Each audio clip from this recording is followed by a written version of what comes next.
자, 우리가 이전 시간에는 배열을 만들고 그 배열이라는 데이터를 배열의 형식을 갖고 있는 데이터를 어떠한 변수에 담아주는 것을 살펴봤습니다.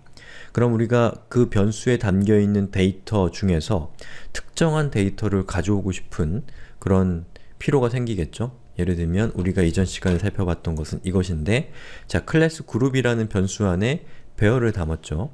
근데 여기 있는 요 데이터 중에 세 번째에 저장되어 있는 데이터를 가져오고 싶을 수도 있고, 또는 첫 번째에 있는 데이터를 가져오고 싶을 수도 있고, 아니면 이 클래스 그룹 안에 담겨 있는 모든 데이터를 다 가져오고 싶을 수도 있겠죠.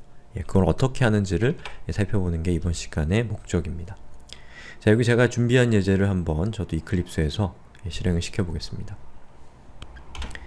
자, 이 예제는 getDemo라고 하는 이름을 갖고 있는 클래스인데요. 자, 여기에서 보시면 클래스 그룹에 배열을 정의해서 배열을 담고 있죠. 그리고 요 클래스 그룹에 담기는 배열은 문자열로 이루어져 있는 배열이다 라는 것을 이렇게 이 기호를 통해서 제가 기술을 해놓은 거죠. 그러면 여기에 클래스 그룹에 담겨있는 데이터 안에 저장되어 있는 값을 우리가 가져오고 싶으면 어떻게 하면 되냐면 이렇게 하시면 됩니다. 클래스 그룹, 그리고 대괄호로 시작하고 대괄호로 끝나고 그 사이에다가 숫자 0을 주게 되면 이 배열에 담겨있는 첫 번째 값인 최진혁이라는 값을 가져오게 됩니다. 만약에 1을 주게 되면 최유빈을 가져오고요. 2를 주면 한일함을 가져오고 3을 주면 이고잉을 가져오게 되는 것이죠.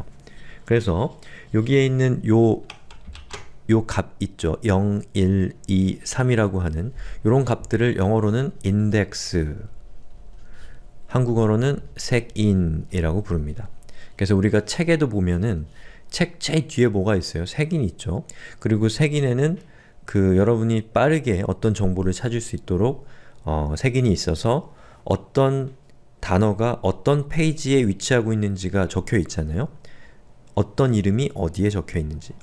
바로 그 역할을 하는 것이 색인인 건데, 여기 있는 요 배열에서 사용하는 인덱스라는 것도 똑같은 역할을 하고 있죠. 즉 0번에 0이라고 하는 주소에 해당되는 0번째 위치에 있는 것은 최진혁이고 1번째 위치에 있는 것은 최유빈이다 라고 이렇게 적혀 있는 것과 똑같은 그런 원리라고 할 수가 있겠습니다. 그래서 이런 것들을 인덱스라고 하고, 여기에 담겨 있는 요 각각의 값들을 우리말로는 원소라고도 합니다. 영어로는 element 라고 불러요. 원소, 엘리먼트 같은 말입니다. 그리고 또 한 가지 잘 주목하셔야 될 것은 숫자가 0으로 시작한다는 거예요. 자, 컴퓨터는 이 0부터 카운팅을 하는 특성을 갖고 있습니다. 그래서 첫 번째 값을 가져올 때는 인간들처럼 1을 쓰는 것이 아니라 컴퓨터답게 0과 1로 이루어져 있는 머신답게 0부터 카운팅을 한다는 걸 기억을 해두셔야 됩니다. 만약에 1을 하면 최유빈이 나올 겁니다. 아시겠죠? 자, 그러면 우리가 이번 시간에 살펴봤던 것, 어떠한 배열이 있을 때 그 배열에서 몇 번째의 값을 가져오는 것, 그것에 대해 알아봤는데요. 이 배열이라고 하는 것이 하는 역할은 뭐라고 말씀드렸죠? 어떤 데이터들을 연관되어 있는 것끼리 그룹핑하는 것이 배열의 목적이라고 했죠. 그래서 그룹핑하는 것은 정의하는 것이고, 그 정의되어 있는 정보 중에 특정한 정보를 가져오는 것은 아까 대괄호 안에 색인을 부여하는 걸 통해서 어떤 특정한 정보를 가져올 수가 있었죠. 근데 또 한 가지, 이 관리를 하려고 하면 꼭 필요한 게 뭐가 있냐면, 현재 이 배열 안에 몇 개의 정보가 들어가 있느냐, 몇 개의 데이터가 저장되어 있느냐 라고 하는 사실을 알아내는 것도 상당히 중요한 이슈입니다. 만약에 우리가 학교가 있으면 거기 있는 각각의 학생들이 있고, 요 학급이 배열이라고 한다면 여기 있는 각각의 학생들에게 우리가 숫자를 붙이잖아요. 1번 학생, 2번 학생, 3번, 4번, 5번, 6번. 그럼 선생님이 들어와서 5번 학생 책 읽으세요 라고 얘기하면 5번 학생이 누군지 몰라도 책을 읽잖아요. 그리고 선생님이 교실에 들어오면 또 필요한 정보가 뭐죠? 현재 이 교실의 총원이 몇 명인지를 선생님이 알고 싶겠죠? 그래야지 몇 명 출석 같은 것들을 체크할 수 있을 거잖아요. 바로 그것에 해당되는 것을 알아보려고 하는 겁니다.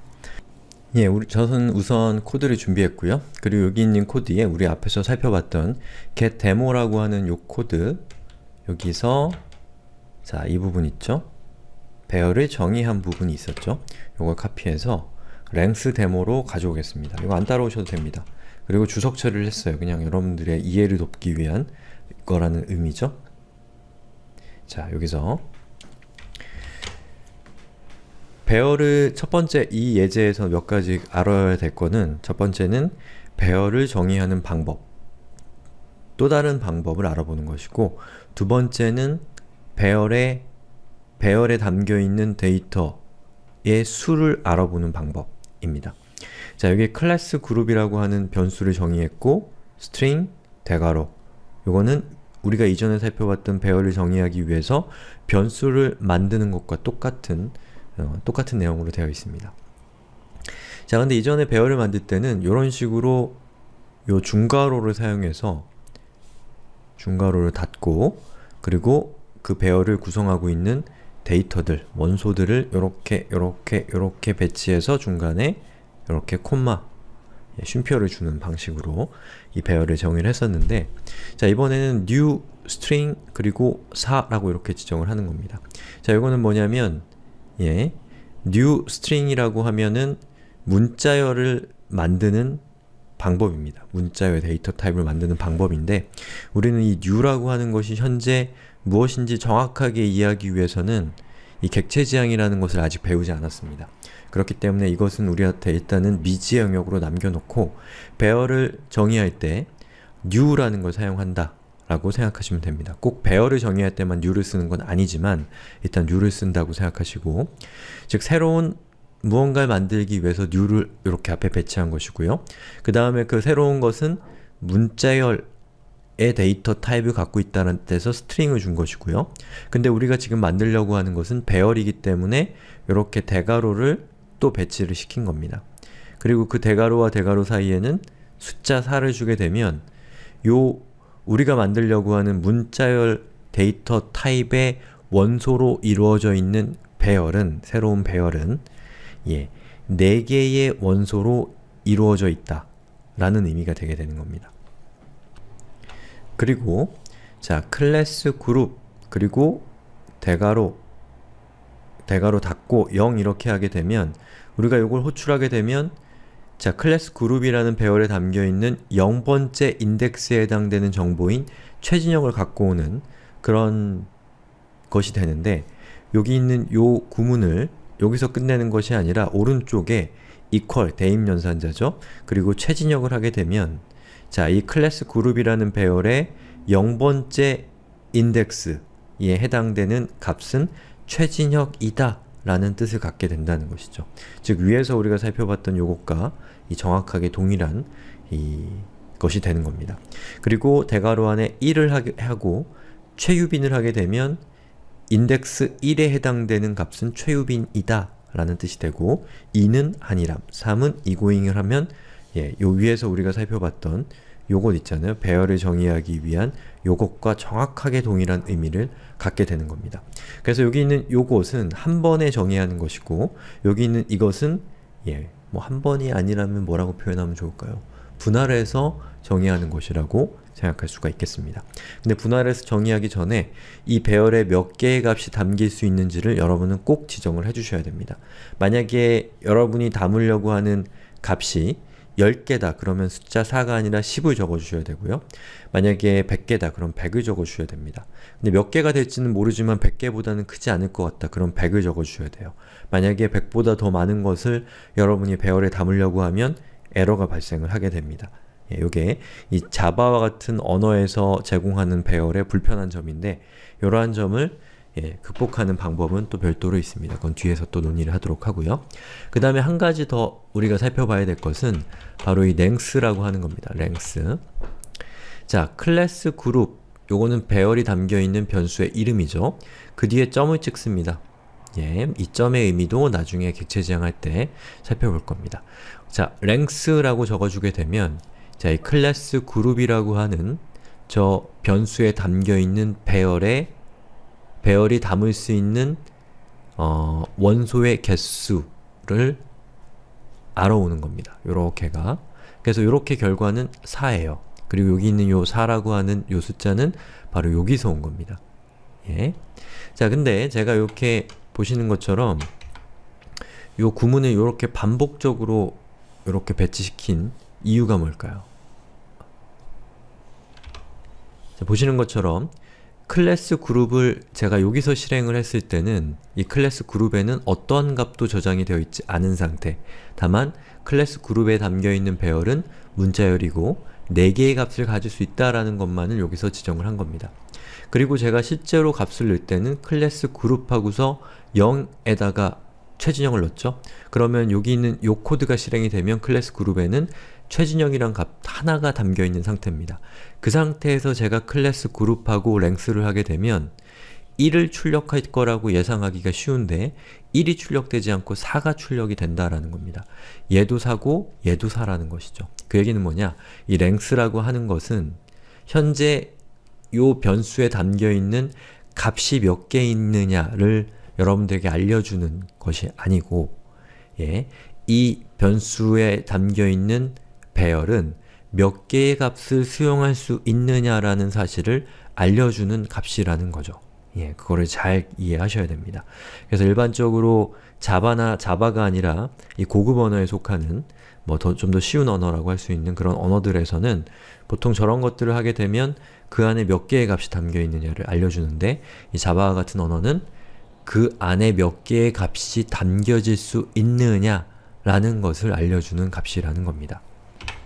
자, 그래서 이 코드를 실행을 시켜보면, 자, 보시는 것처럼 4만 화면에 출력이 되는 것을 볼 수가 있죠. 예, 그 이유는 제가 아까 설명드린 거죠. 자, 그래서 이 그림을 통해서 우리가 배열의 개념에 대해서 한 번만 정의하고, 그리고 이번 동영상도 마무리를 하겠습니다.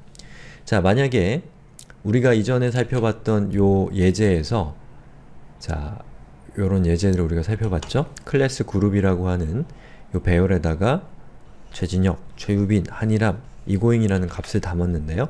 자, 이 클래스 그룹이라고 하는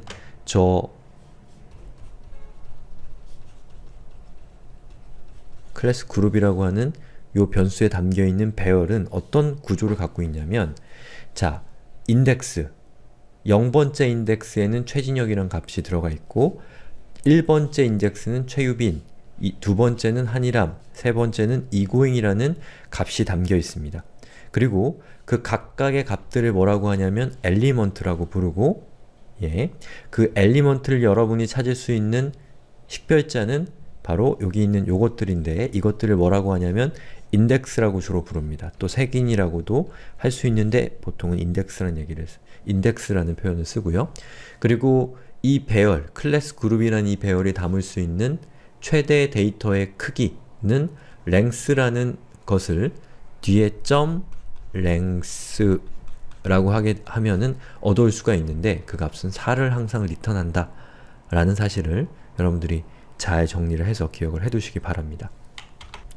자, 이렇게 해서 배열을 사용하는 가장 기본적인 방법을 살펴봤고요. 이 다음 시간에는 배열의 구체적인 효용에 대해서 알아보도록 하겠습니다.